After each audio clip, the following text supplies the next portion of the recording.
नमस्कार दोस्तों, स्वागत है आपका आप सभी के अपने channel biology by Harshit sir पर। आज हम एक बहुत ही जरूरी टॉपिक पर चर्चा करने वाले हैं। कई परीक्षाओं में इससे संबंधित प्रश्न अक्सर पूछे जाते हैं। आज हम बात करने वाले हैं प्रोकैरियोटिक और यूकैरियोटिक कोशिकाओं के बारे में और इनमें पाए जाने वाले कुछ प्रमुख अंतरों के बारे में। तो चलिए इसे आसान भाषा में समझते हैं। प्रोकैरियोटिक कोशिका में प्रो का मतलब पुराना या प्राचीन से हम ले सकते हैं और कैरियो का जो मतलब होता है वो केंद्रक होता है। इसका मतलब है कि ये कोशिकाएं जिनमें केंद्रक अल्प विकसित तथा सुस्पष्ट झिल्ली द्वारा घिरा हुआ नहीं होता, ऐसी कोशिकाओं को प्रोकैरियोटिक कोशिका कहा जाता है। यूकैरियोटिक कोशिका में यू का मतलब नवीन से होता है तथा कैरियो का मतलब फिर से केंद्रक है, अर्थात ऐसी कोशिकाएं जिनमें स्पष्ट और सुविकसित केंद्रक पाया जाए, ऐसी कोशिकाओं को यूकैरियोटिक कोशिका कहेंगे। केंद्रक झिल्ली की अगर हम बात करते हैं तो प्रोकैरियोटिक कोशिकाओं में केंद्रक झिल्ली नहीं पाई जाती है। इनमें आनुवांशिक पदार्थ कोशिका द्रव्य में यूं ही बिखरा हुआ होता है। इस तरह के स्ट्रक्चर को हम न्यूक्लियोइड कहते हैं या फिर जीनोफोर तथा केंद्रकाभ भी कह सकते हैं। वहीं यूकैरियोटिक कोशिकाओं में केंद्रक के चारों ओर एक सुस्पष्ट केंद्रक झिल्ली पाई जाती है। इसके अलावा अगर हम नेक्स्ट पॉइंट की बात करें तो प्रोकैरियोटिक कोशिकाओं में डीएनए हिस्टोन प्रोटीन से जुड़ा हुआ नहीं होता है, हालांकि उसमें कुछ दूसरे प्रोटीन पाए जाते हैं, जबकि यूकैरियोटिक कोशिकाओं में डीएनए जो होता है वो हिस्टोन प्रोटीन से घिरा हुआ या जुड़ा हुआ होता है। कोशिकांगों की उपस्थिति के बारे में यदि हम बात करें तो प्रोकैरियोटिक कोशिकाओं में झिल्ली आबद्धित कोई भी कोशिकांग जैसे कि गोल्जिकाए, माइटोकॉन्ड्रिया, एंडोप्लाज्मिक रेटिकुलम नहीं पाए जाते हैं, जबकि यूकैरियोटिक कोशिकाओं में झिल्ली रहित तथा झिल्ली आबद्ध दोनों तरह के कोशिकांग उपस्थित होते हैं। प्रोकैरियोटिक कोशिकाओं में प्रोटीन निर्माण का कार्य 70S राइबोसोम के द्वारा किया जाता है, जबकि यूकैरियोटिक कोशिकाओं में 80S राइबोसोम के द्वारा प्रोटीन निर्माण किया जाता है। कोशिका भित्ति की अगर हम बात करें तो प्रोकैरियोटिक कोशिकाओं में कोशिका भित्ति पेप्टिडोग्लाइकेन या म्यूरिन की बनी होती है, जबकि यूकैरियोटिक कोशिकाओं में यदि हम बात करें जैसे पौधों की कोशिका भित्ति सेलुलोज तथा कवकों की कोशिका भित्ति काइटिन से निर्मित होती है तथा जंतु कोशिका में कोशिका भित्ति नहीं पाई जाती है।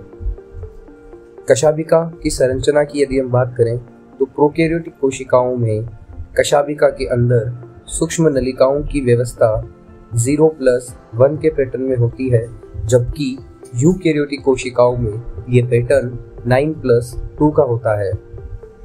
प्रोकैरियोटिक कोशिकाओं में कोशिका द्रव्य का प्रवाह नहीं देखा जाता है। कोशिका द्रव्य का प्रवाह से यहाँ पर मतलब होगा साइटोप्लाज्मिक स्ट्रीमिंग से, जबकि यूकैरियोटिक कोशिकाओं में खासकर पादप कोशिकाओं में प्लाज्मोडेस्माटा के जरिए कोशिका द्रव्य प्रवाह देखा जाता है।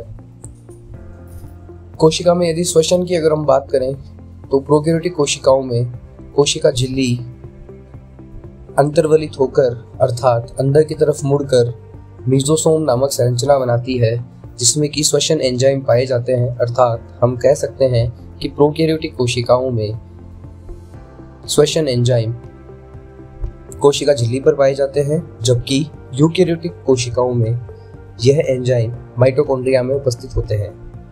प्रोकैरियोटिक कोशिकाएं आकार में 0.5 से 5 माइक्रोन तक की होती है, जबकि यूकैरियोटिक कोशिकाएं आकार में 5 से 20 माइक्रोन तक की होती है। नेक्स्ट पॉइंट, कोशिका झिल्ली की मोटाई की यदि हम बात करें तो प्रोकैरियोटिक कोशिकाओं की झिल्ली की मोटाई 40 से 50 एंगस्ट्रॉम, जबकि यूकैरियोटिक कोशिकाओं में यह मोटाई 75 से 100 एंगस्ट्रॉम होती है। इसके अलावा प्रोकैरियोटिक कोशिकाओं में आनुवांशिक पदार्थ अगुणित प्रकार का होता है, जबकि यूकैरियोटिक कोशिकाओं में यह अगुणित तथा द्विगुणित दोनों प्रकार का उपस्थित हो सकता है। प्रोकैरियोटिक कोशिकाओं में एंडोसाइटोसिस तथा एक्सोसाइटोसिस नहीं देखा जाता है, जबकि यूकैरियोटिक कोशिकाओं में यह क्रियाएं उपस्थित होती है। दोस्तों, यदि हम एंडोसाइटोसिस और एक्सोसाइटोसिस की बात करें तो जैसा कि हमें नाम से समझ में आ रहा है, एंडो का मतलब अंदर की तरफ तथा एक्सो का मतलब बाहर की तरफ। तो एंडोसाइटोसिस का यहाँ पर मतलब हो जाता है कि किसी कोशिका के द्वारा यदि किसी पदार्थ को अपने अंदर लिया जाता है कोशिका झिल्ली के जरिए तो वो एंडोसाइटोसिस कहलाएगा, और यदि इसी तरह से किसी पदार्थ को बाहर निकाला जाता है तो वो एक्सोसाइटोसिस कहलाएगा। यहाँ पर एंडोसाइटोसिस में यदि हम बात करें, यदि पदार्थ तरल अवस्था में है तो यह क्रिया पिनोसाइटोसिस, तथा यदि यह पदार्थ ठोस अवस्था में है तो यह प्रक्रिया फैगोसाइटोसिस कहलाएगी। नेक्स्ट पॉइंट में नाइट्रोजन स्थिरीकरण के बारे में अगर हम बात करते हैं तो प्रोकैरियोटिक कोशिकाओं में नाइट्रोजन स्थिरीकरण कर सकने की क्षमता पाई जाती है, जैसे कि कुछ बैक्टीरिया, राइजोबियम, तथा यूकैरियोटिक कोशिकाओं में यह क्षमता नहीं होती है। प्रोकैरियोटिक कोशिकाओं में परालैंगिक जनन उपस्थित होता है, जबकि यूकैरियोटिक कोशिकाओं में यह प्रक्रिया नहीं होती है। परालैंगिक जनन का तात्पर्य यहाँ पर वास्तविक लैंगिक जनन का अनुपस्थित होना है। प्रोकैरियोटिक कोशिकाओं में विभाजन के दौरान तर्कतंतुओं का निर्माण नहीं होता है, जबकि यूकैरियोटिक कोशिकाओं में विभाजन के समय तर्कतंतुओं का निर्माण होता है। प्रोकैरियोटिक कोशिकाओं में केंद्रिका अनुपस्थित होती है, जबकि यूकैरियोटिक कोशिकाओं में यह मौजूद होती है। गुणसूत्रों की संख्या की यदि बात की जाए तो प्रोकैरियोटिक कोशिकाओं में गुणसूत्र एकल होता है, जबकि यूकैरियोटिक कोशिकाओं में यह एक या एक से ज्यादा भी हो सकता है। प्रोकैरियोटिक कोशिकाओं में असूत्री प्रकार मायोटिक टाइप का सेल डिवीजन होता है, जबकि यूकैरियोटिक कोशिकाओं में समसूत्री और अर्धसूत्री माइटोसिस तथा मियोसिस दोनों प्रकार का विभाजन देखा जाता है। तो आपने प्रोकैरियोटिक और यूकैरियोटिक कोशिकाओं के अंतर को तो समझा है। अब हम इन कोशिकाओं के कुछ उदाहरण को भी देख लेते हैं ताकि आपको यह टॉपिक और भी अच्छे से समझ में आ सके। प्रोकैरियोटिक कोशिकाओं के उदाहरण निम्न हैं, जैसे कि मोनेरा। इसमें सभी प्रोकैरियोटिक जीव आते हैं इस वर्ग में, जिससे कि बैक्टीरिया।